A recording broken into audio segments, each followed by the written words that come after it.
Welcome to Inside the Huddle on the Sachem Report. I'm Chris Vaccaro, sitting here with Danny Wolff, the quarterback at Sachem East. How's it going, Danny? Going good. How are you? Good. Good start to the season for you guys. Some good games so far under your belt. Good night for you and your receiver against Comac in Week 3. I wanted to start with that, your performance, how you felt in the pocket. Just get into that. Well, first of all, without the offensive line to give me the time to be able to deliver these balls, nothing would have happened. Balsamo just works he gets open all the time. That D-back, he couldn't cover him. The first touchdown pass, Balsamo, he just burned him straight off the line. And that was just, a pitch and catch really. And then the second one was just all Balsamo. He made two moves, made defenders miss. And he's really good in the open field, so I just get him the ball in the open field and let him do his thing. So you're a junior quarterback, very modest. Right away pointing out the positives of your offensive line and your receiver, but you're still throwing the ball. You have the pocket presence. You have the ice in your veins, as Coach Wojciechowski told me after last game. Where does that come from? Where do you get your leadership skills, your poise, your development? I think it's just from my coaching staff. They put a lot of pressure on me in practice, and that really helps me in the games. And also from last year, Anthony Ridgey, he was mentoring me, and Coach Morangi's over at Pat Med now. Those are two great people to be around, and I think I just learned from both of them, and just doing my thing. You mentioned last season, it was a big year in Sachem East's history, just the resurgence to help with this revolution of turning the program around.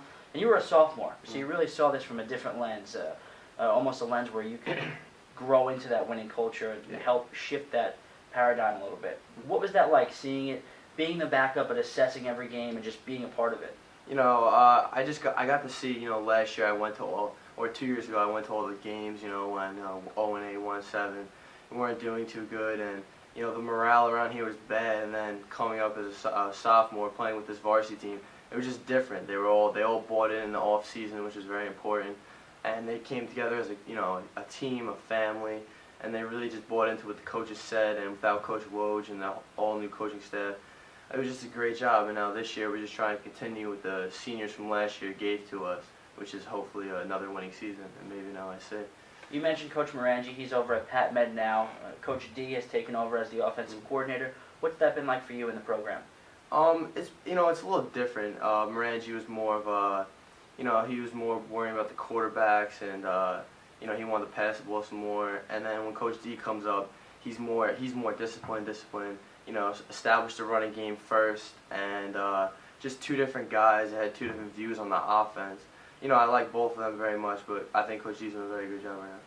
One player you have to talk about when you mention Sachem East is your workhorse in the backfield, Stephen Casale. He really is all that he's cracked up to be. A good football player. Mm-hmm. What's that like, and is it really a nice security and comfort zone to have him back there? Yeah, it takes the pressure off you, knowing that you can give him the ball in any given play. He can break it to the house.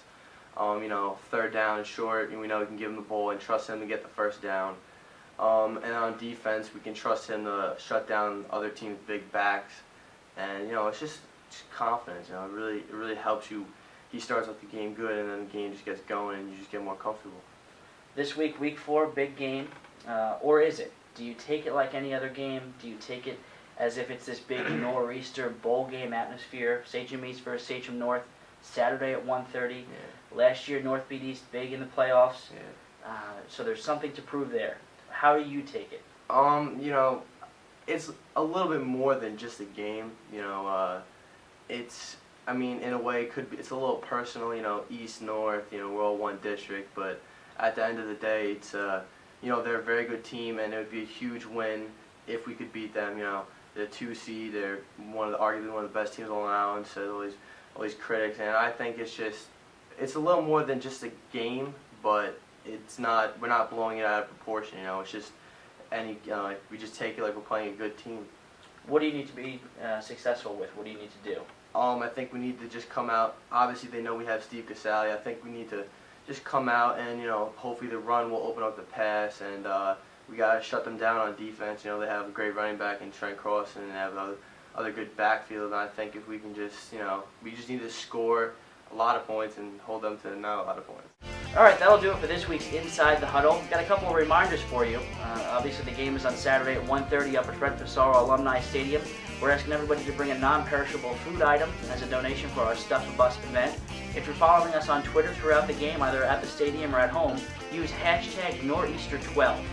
And lastly, the game will be considered part of the Great American Rivalry Series, which is a sponsorship the school plays with a company that comes in.